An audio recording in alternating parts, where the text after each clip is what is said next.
friend. Are you ready to move into a leadership position? Do you have interests and ambitions that you want to pursue, but feel like you don't know how to take that next step? Maybe you want to start your own coaching or consulting agency.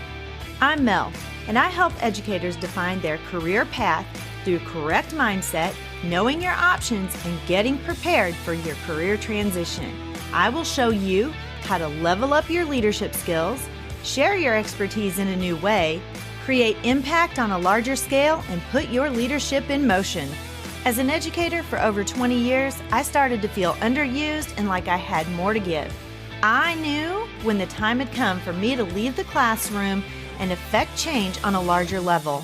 Now, I'm ready to help you determine where your talents and skills mesh with your passions and interests, put your leadership in motion, and move into that next phase of your educational career journey. Let me help you define your career path by having the right mindset, knowing your options, and getting prepared for that next leadership position. So power up and put your leadership in motion. Welcome back to the show, everyone. I'm your host, Dr. Mel, and today I have with me Dr. Cameron Poole. He is here to talk a little bit about DEI and what that looks like in our schools. And Cameron, I'm super excited to have you on this show. You and I kind of work together a little bit. I was at the middle school. You were at the admin building at Clayton School District. And so welcome to the show and tell us a little bit about yourself.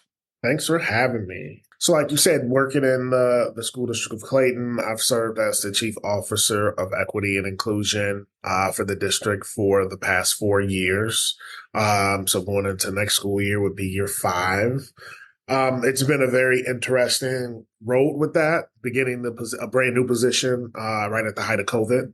Mm-hmm. So, there were a lot of hurdles and, things to kind of navigate around and beginning a new position as well as beginning a brand new role. So, a lot of it was just getting to know the landscape and figuring out what exactly are the needs that fall under my umbrella that need to be addressed. So, each year has been different, just building, maintaining, and then building again and kind of going through that cycle to continue to build a position more so into a department.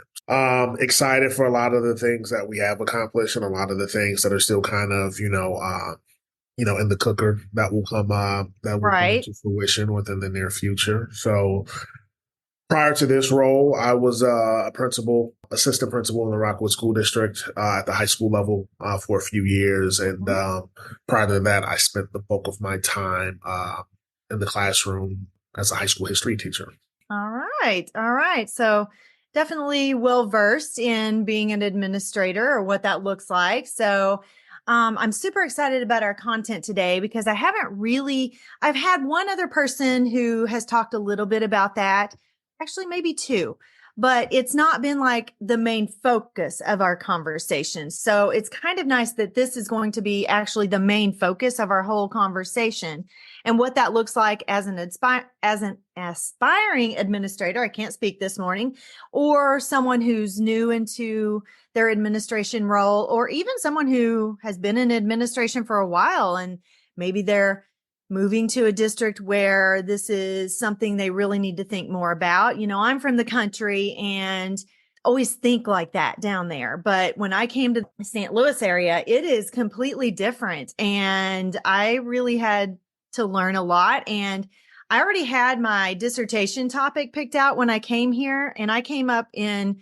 October of 2021. So I was kind of right in the middle of COVID as well, but I already had my dissertation topic picked out, which was professional learning. But after I was at Clayton, I added a piece, and that was that culturally responsive teaching and learning, because it was really something that I felt I needed more information on, and I know that other people do too. So let's just dive into the topic. And we're thinking as an aspiring administrator or someone who just really needs more information. So I'm just going to give you the floor and let you take it. For sure. I think when I have these conversations, I also do some adjunct professorships at a couple universities as well, where I'm talking with administrators current and aspiring administrators from a lot of different, demographic backgrounds and a lot of different schools in terms of culture, ethnicity, identity, and it's getting everybody to understand exactly what the work looks like. I think Mm-hmm. the one of the things that in hindsight that kind of did the work a disservice is it coming along and gaining traction around a politically charged time. Yeah. So a lot of people attach the work to quote unquote political agendas or quote unquote, trying to make people feel bad about something or, things to that degree. But really, I mean, it's all about process improvement and efficiency when you think about it, Exactly. in certain terms. We serve a certain amount of, we serve stakeholders. Our Mm-hmm. stakeholders come in multiple identities, multiple experiences, multiple cultures. How are we making sure that each stakeholder is having, an ideal experience? That's Yes. exactly what the work is. And, oftentimes that falls under racial lines. Oftentimes that Yes. falls under socioeconomic lines. Sometimes it just falls under experience, culture, geography. There's so many different things to pull from. So when I talk to administrators or aspiring administrators, the first thing I kind of do is I get a feel for what's the makeup of their school? What's the physical makeup? What's the Mm-hmm. cultural makeup? And regardless of what school you're in, whether it's rural, urban, suburban, there's a population of kids that are falling up through the margins that aren't Yes. having the ideal experience. And that could fall under a lot of different lines. And it's about really being able to assess your educational landscape and figure out, what are those identity markers of those students Mm-hmm. that are falling through the margins. So one thing I do, I always ask principals. Before Uh-huh, you say that, I do want to follow up with something. And sure. you are right, because when I moved up here, I had really not had much of anything as far as talking about diversity, equity, and inclusion until I came to the St. Louis area. But I think the reason for that is we do always equate it to Black and Brown students, and we don't really equate it to there are a lot of students that can fall into this diversity, equity, inclusion category that we may not even think about. Even special education students fall into that. And we don't look at it that way because we look at it as a racial thing. So I just kind of wanted to follow up with that because when I came here to the St. Louis area, I hadn't really even heard the term very much. And so I had to do some research because I was in the Clayton School District, and you guys do a phenomenal job of making sure that there is professional development around that, even more so than a school that I was at down in the city that was 98% Black. And we didn't even, I don't remember much PD at all around that. And we had this group of students, and it was socioeconomic that we needed to be learning about. And we weren't even addressing those kinds of topics in our professional development or professional learning, which our teachers could have benefited from so much more than some of the other things that we were doing. And I think that touches on the misconception. So I think some of the best equity work that I have seen be done in education, and I don't even, as a matter of fact, I know they would not consider it as equity work, was actually in a rural district, which was predominantly white. So Mm-hmm. you had varying experiences and cultures within the white population that was within this district, especially from a socioeconomic standpoint, where Mm-hmm. different things were done for different pockets of students.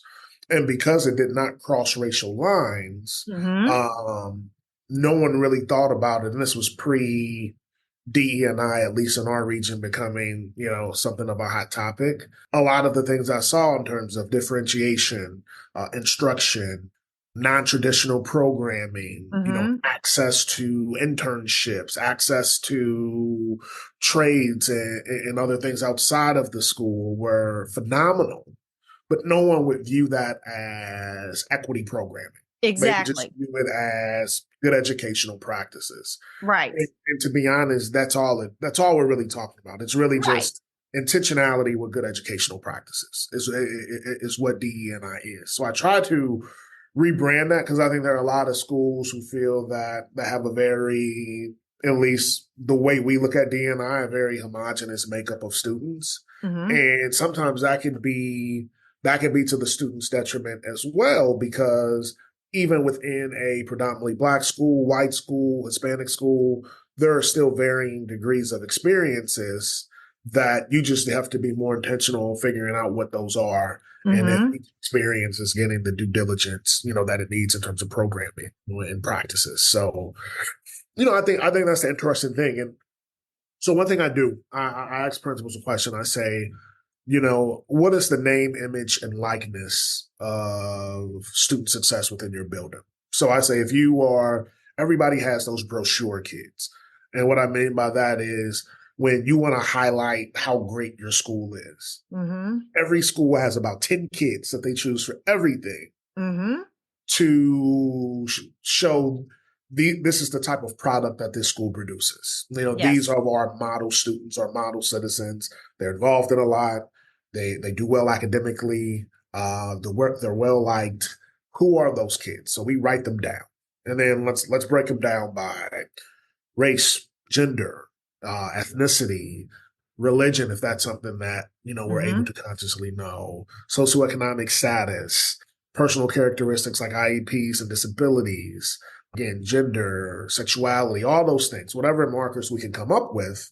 And then after we have, because I always like a term we use is very humanizing the kids' experience. So anytime Mm-hmm. we're doing work, I want folks to write down specific kids' names so we can have a visual of what we're Right. talking. So if I write down my 5 to 10 brochure kids in my building, I usually see a lot of characteristics. Geography can play. Like, so if we're in a homogeneous environment, is it a part of town or a neighborhood that produces a lot of, high achieving kids versus another neighborhood that Mm-hmm. doesn't? If we know this kid comes from this neighborhood, chances are they may struggle or they may be, or they may be successful. So really writing down those brochure kids. And then the question would be, okay, as we go through all of those personal characteristics and identity markers, who's not included? Mm-hmm. So now let's really look up the physical makeup of our school. What percentage of these 10 brochure kids have IEPs or disabilities? What percentage of these brochure kids are multilingual students or Mm-hmm. English is their second or third language? Right. How many of these students are African American? How many students are male versus female? Do Mm-hmm. we have any trans students included in that? If we have trans students in our population, we start asking these questions. So I said, the kids know who these kids are. Right. I said, the kids would probably choose the same 5 to 10 kids that you chose. So if I look at the most successful students in my building and we don't share anything in terms of an identity, what am I doing to bring more kids into this fold? So now now at that point, we have a measuring stick of who we're serving at a high level and who's not included in that based off of our school. Mm-hmm. Now we kind of have a starting point of where we need to go in terms of pulling data and really getting enough qualitative and quantitative information to understand what the student experience is outside of these brochure kids. Right. And you can do that with any building, in any district, in any area. And like I was working with a group of rural teachers, and when I brought up the geography, they're like, yeah, the kids who live pretty much on this side of the train tracks, this is their experience. The kids who live on this side of the train tracks, they have a totally different experience, which is more positive. So it's like, so how can we do our work between the train tracks? And that's where we concentrate on, our equity programming in terms of the experience of those kids. Right. Sometimes, like we said, it falls over racial lines. So if it's our Black and brown students are not the ones represented in those brochure kids, what can we do for them? So equity is something that can be celebrated. Diversity is something that can be celebrated in every environment. It's just you have to understand your environment and Right. understand what exactly the needs are. Because I think the place that we fail is that we're not intentional. We say, hey, well, we need to get better, so let's just start reading some books and hang some posters and, add some books to our library, and that's the work. And it's like, Mm-hmm. not necessarily. Right. So that sounds like just good practices to me. Yeah, exactly. And that's where I try to bring people when I have these conversations, whether it's educators, students, whether it's even community members who are just curious of what the work looks like. Mm-hmm. These are the conversations that we are having. And when you break it down like that, most people are like, oh, okay. Exactly. That sounds like a sound business model. That actually makes sense. So Right. trying to get through those misconceptions and get people to understand exactly what the work is. Yes. And that's great because, like I said, you don't always equate it with all of that kind of work. You just equate it with working with a certain population, and it usually becomes like a racial issue at that point, instead of thinking at it more broad or more general, and everybody's included. We just have to figure out where everybody fits and what the best educational program for all of our students is. And one thing that I, as a classroom teacher, was very, I guess, proud of as a teacher is I knew my students very well right away, and I knew what they needed as a teacher. And so I was able to adjust my program in my classroom for whatever they needed. It wasn't just IEP kids or kids that were low income or kids that were higher. It was everybody, and I knew what they needed. And so I created a program specifically to address their learning needs. Definitely. And I think that's important too, because I think one common mistake that we make in the work is that we assign a deficit mindset to broad groups of students without the necessary data to be able to do that. So if we're talking about things across racial lines, people will assume, well, the Black kids aren't going to score as well. But I bet if we pull all of the Black kids and their data, we have Black kids that are scoring well. Exactly. But why are we treating the Black kids who are scoring well like they are not? And Right. I bet if you pulled the data, all the white kids aren't scoring well. So why are we treating the white kids as if they have everything when if we look at their data, there are probably some white kids that are not scoring well, but because they are white or because they are Asian, we are saying, oh, well, they're fine. They're well off. And I think we discount everyone's experience when we try to paint everybody with a broad brushstroke. And that intentionality is extremely important, Yes, exactly. Or even because I have a special education background and I worked in special education several years. And that is one area where we don't always think about how we can make things equitable for them. We just put them in this box of, well, they're not going to score well. Yes, they can. They can score well. We just have to set them up for success, and we need to look at their needs and make sure that we can accommodate what they need, give them the ability to be successful, remove those barriers for them. Agreed. So if you're thinking about, as in the mindset of an administrator, how can you make sure that things are being addressed? Give us a couple of tips. We're getting close on time. So give us a couple of tips for success in your building. What does that look like? Or if you're an aspiring administrator and you're getting ready to move into administration and you're going on your first interviews and you are trying to get in that mindset because there may be a question about that. So what would you say to anyone who wants to get in that mindset and make sure that they are looking long term? So the first thing I would say is everything being student-centered. And everything being student-centered, making sure that it's noted that assumptions aren't made about certain groups of students. I also say being very data-driven and data-focused in terms of where to put your attention.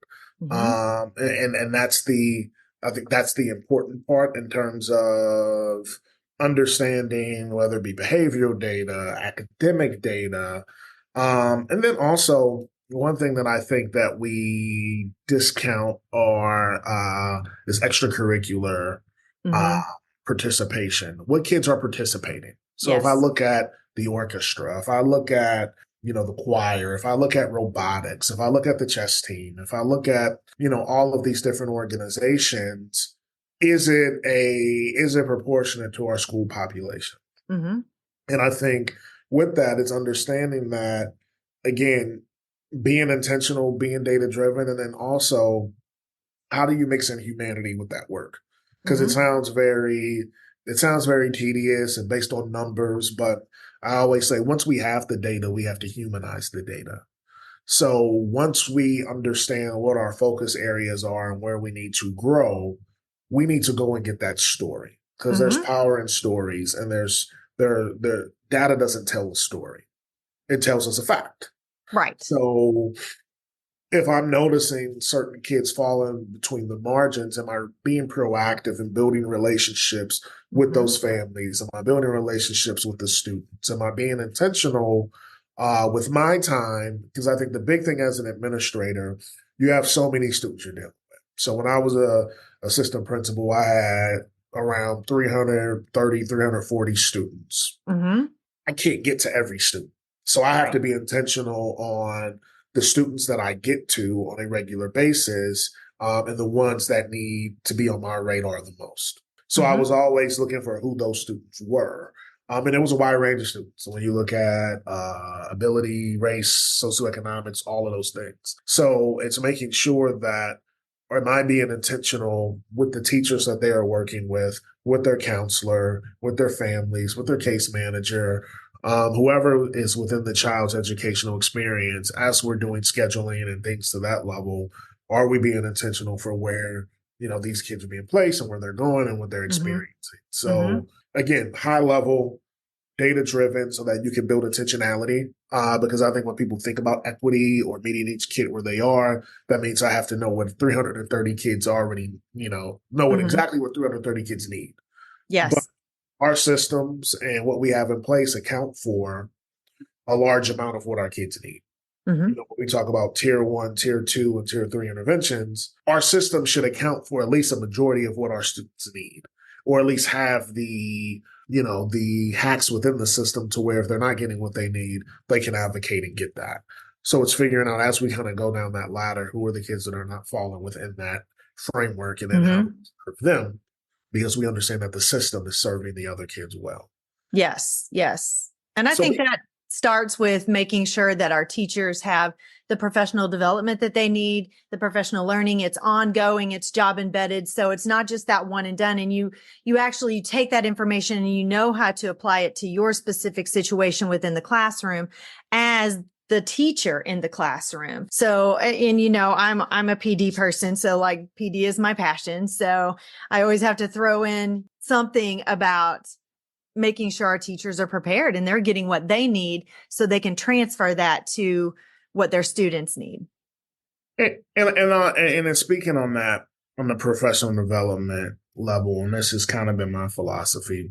When we talk about DE&I and people talk about cultural competence, I prefer the word consciousness versus competence, because competence gives off the idea that there is an endpoint. Mm-hmm. There's a place where I'm competent and I have what I need. Mm-hmm. But it's understanding that it's not a destination, it's a journey that we're Yes. continuously on. And kids present new needs, new identities, new characteristics every day. Mm-hmm. And you can never be totally culturally competent, not just for your own group, your own identity, but for other identities as well. So like tomorrow, if you threw me into a majority Hispanic school, which I've never Mm-hmm. worked within a large Hispanic population, my cultural consciousness would tell me I know nothing about this experience. Mm-hmm. I'm going to be a learner to learn everything I need to know about the experience of my students so that I can better serve them, and understand what motivates them culturally, what motivates them intellectually, what motivates them extracurricularly, Mm-hmm. academically, and so on. Because it's admitting I don't know. If you've never been around a certain group of people or certain types of students, Mm-hmm. or you don't know. I Right. didn't grow up with an IEP or disability, so I don't know what that experience is. Right. I didn't grow up, as a trans student, so I don't know what that experience is. Mm-hmm. And it's admitting that, and there's humility in admitting I don't know, I don't understand the experience, but I want to know, Mm-hmm. and I'm an open book in terms of learning. Right. And that learning really starts with getting to know the individuals. I always tell people you can't, like if you're, take the game of golf or, take the game of golf. I can read every book about golf. I can know what club to use based on the different yardage. I can know the history. I can know all these things. But if I've never stepped on a golf course, all those books that I have read aren't going to do me much good once I begin playing until I actually start swinging. Then once I actually learn the game of golf playing it, now I can apply everything that I've learned from those books and those studies into what I'm doing. But the only way to really kind of grow that consciousness is to be open and vulnerable, and understanding who are those students that you're reaching versus not reaching, and being intentional about relationship building and connections from there. Yes, exactly. And going back to your point about data, knowing how to read data, I wasn't really ever taught in college. Well, I had one class on, it was called tests and measurements, and it didn't prepare me for anything data related. So making sure that our teachers really know how to collect the right data, how to look at that data, and then how to use that data to inform their instruction. So it's not even just about the professional learning on the end of diversity, equity, and inclusion. It's all of it, knowing how to backward plan for your using that data and how to adjust everything within your classroom context based around that data. And data is very fluid, so you have to be collecting it all of the time and making adjustments along the way. Just like you said, it's not data competence. Yeah, you know how to use it, but you have to collect it constantly and you have to continue to look at it. Definitely. And I think that plays a role too. Another administrative tip, and this is something that I actually had this conversation at a conference about a year ago. The number one equity tool that you have is your master calendar. And that dictates your master calendar, your master schedule, how everything goes. So what kids are in what class. If I have a third grade team of 3 teachers, one is strong in literacy, one is strong in math, and one is strong in PBL. How am I balancing the students in terms of their needs and their strengths with the right teacher? How am I creating professional development opportunities for the teacher who's strong in literacy, but maybe not so strong in math, or who's strong in math, but struggles with PBL? It's understanding who my teachers are and what their strengths are and what their growth areas are. Yes. And placing kids accordingly. When I look at data, do I see, hey, my students who struggle with reading make the biggest gains with this third grade teacher. So how am I thinking about that when I'm doing class placement for the next year? My students who struggle mathematically, have issues with this teacher. This teacher has problems with them. So how do I account for that? And then at the same time, I even looking at the concept of the PLC, to where even some teachers do joint instruction. So if we're on a third grade team, one teacher's responsible for teaching literacy for the whole grade. One teacher's responsible for teaching mathematics to the whole grade. One teacher's responsible for PBL for the whole grade. So how are we using each other's strengths as well, to where, to be honest, it doesn't matter what class a kid gets in, because we're working that closely together in order to ensure that every kid has, the best, literacy instruction, the best math instruction. And that comes down from an administrative standpoint in terms of understanding my teachers as well as I understand my students. Yes, exactly. And pairing them accordingly from there. Wonderful tip. Wonderful tip. Hadn't even really thought about verbalizing it like that, but yeah, that's great. Thank you so much for coming on today. It's been a pleasure having you. If my audience would like to connect with you, how can they find you? I would say the best way is LinkedIn. That's what I have a Twitter. It's CP_@equity. I haven't been as big on Twitter as I have in the past and how I used to be. I still check it, but and I'm still on there periodically. So, but I would say the best way is LinkedIn. It's probably the best way to connect. Wonderful, wonderful. And for the rest of you, I will have all of his information in the show notes. Have a great rest of your day. Thank you for joining me today, and I will see you back here again next week. Bye-bye.